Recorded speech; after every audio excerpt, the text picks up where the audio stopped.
Nós vamos conversar agora com o Christian Rocha, que é ativista do movimento negro há mais de 20 anos e tem pretensão de concorrer ao Senado Federal. Christian, conta um pouco sobre a história do movimento negro aqui no estado do Amazonas, quais são as bandeiras.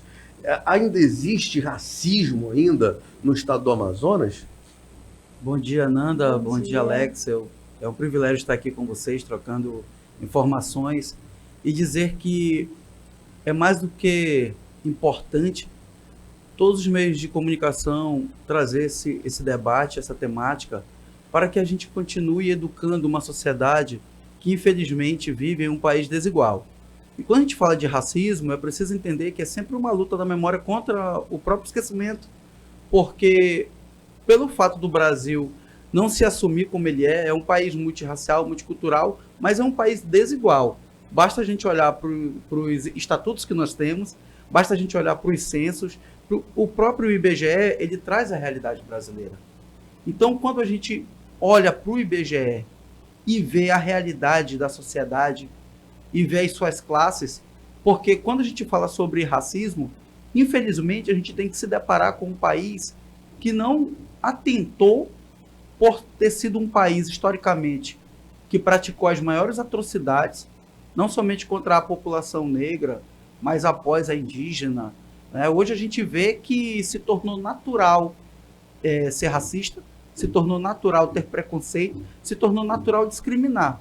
E eu tenho conversado muito com os operadores do direito, principalmente com o procurador, doutor Alberto, e tenho dito a ele que a demora nos processos judiciais dá, Alex, assim, Ananda, a sensação da impunidade, Alex. Uhum. Eu posso chegar e posso te discriminar porque, como a nossa justiça é lenta, eu acho que foi Péricles que disse que a nossa justiça é como uma teia de aranha, ela só pega inseto pequeno.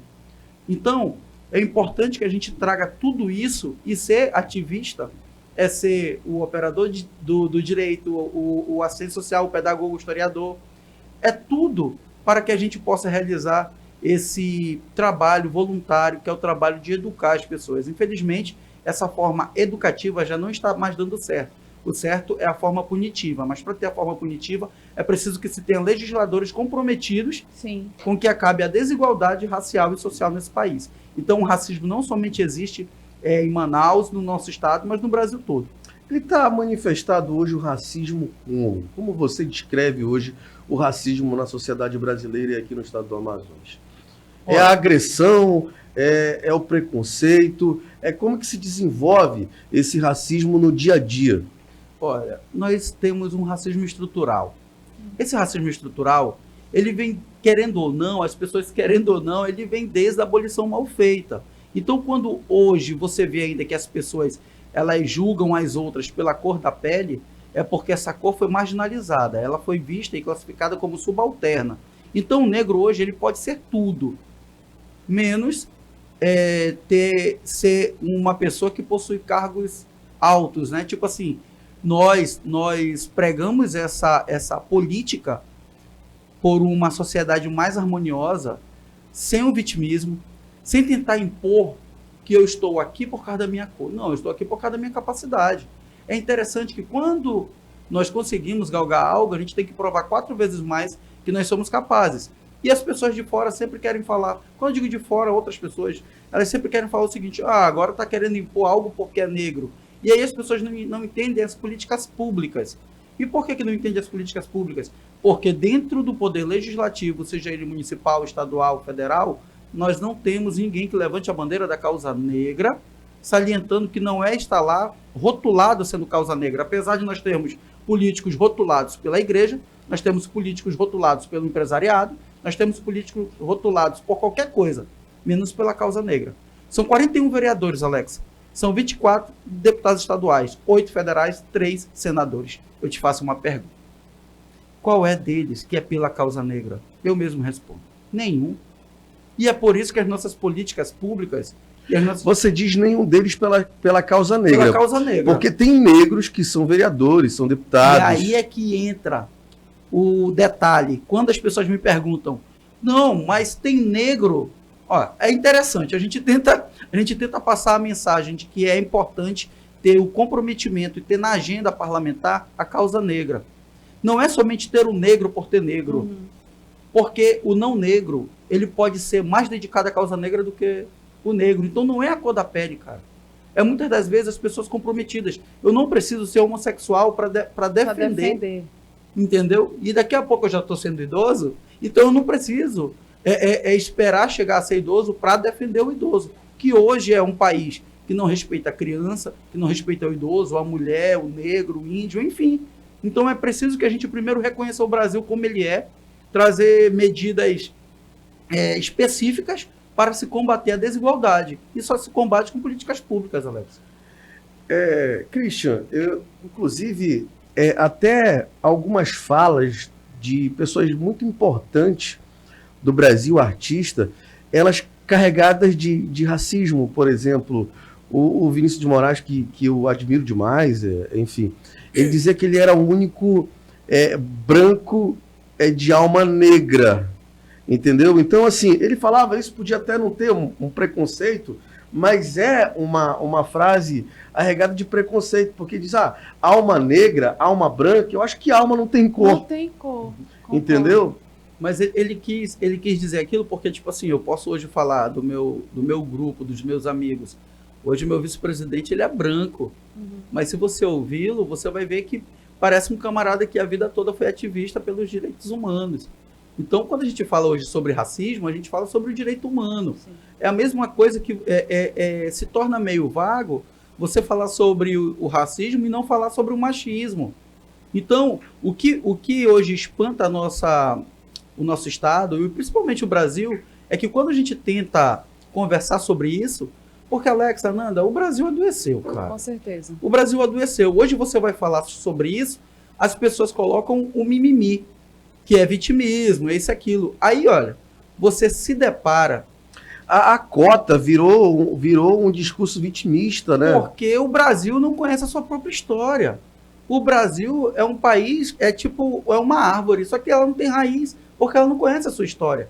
Eles não conseguem entender que a comunidade negra, ela vem com uma demanda sobre políticas públicas da década de 40, 60, 70, e quando a gente hoje se depara com políticas públicas voltadas para a certificação das terras dos quilombolas, quando a gente se depara com negros hoje entrando pelas faculdades sobre as cotas raciais, as pessoas não entendem que isso é uma demanda do povo preto que há décadas e há décadas foi proibido de estudar e que hoje quer tentar amenizar esse censo onde a gente tem a segunda maior população negra do mundo, só que menos de 5% da comunidade negra adentrava. Então, como a pobreza tem cor, como a evasão escolar tem cor, então é importante que a gente vá por esse viés da educação, mas sem esquecer desse racismo que existe. Então, quando hoje, para vocês aqui, é normal a gente falar sobre racismo estrutural, racismo ambiental, mas você vai para um certo debate,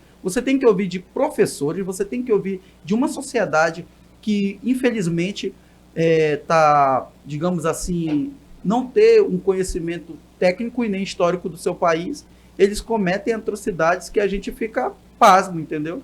É impressionante como o negro ele sofreu muito preconceito no Brasil e foi um povo que foi torturado, né?